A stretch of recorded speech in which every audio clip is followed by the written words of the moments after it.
It was a warm summer night. We were in Georgia, but Florida was on his mind. It was the time of our lives, and we never thought there'd be a time in our lives where we'll miss the many chances to say goodbye. And I would cry the many days thereafter. A master hazer who would craft after phrases. We would chant until our world vibrated in the pages of the hereafter. And your laughter passes on in the voices of those who loved you. And he called this choir, and we walked through fires and searched for a higher purpose. Some days it felt like it was kinda worth it. He took the path to higher worship, and I the route of higher learning. But we were always brothers.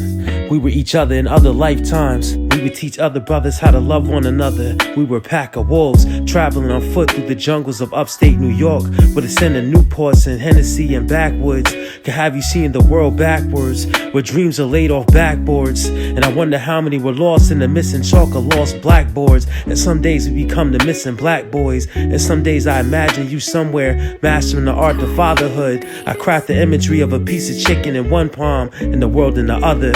Here's the 40 years, here's to my brother, Christopher Kearse. Superman has transitioned to the essence, and I'm learning to deal with death and heal what was left. What's left is the presence of a soul.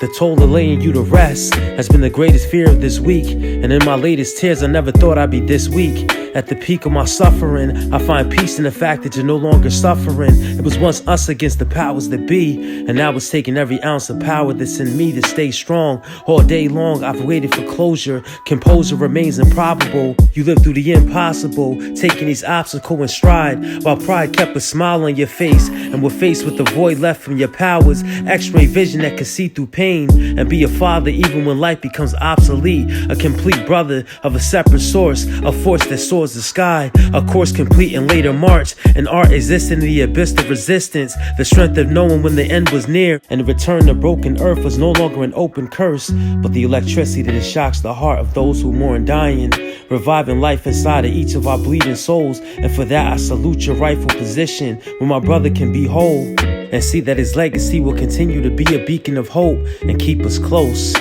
when we need it most. And for that I thank you, Cory Davis. Memories of my ghost brothers.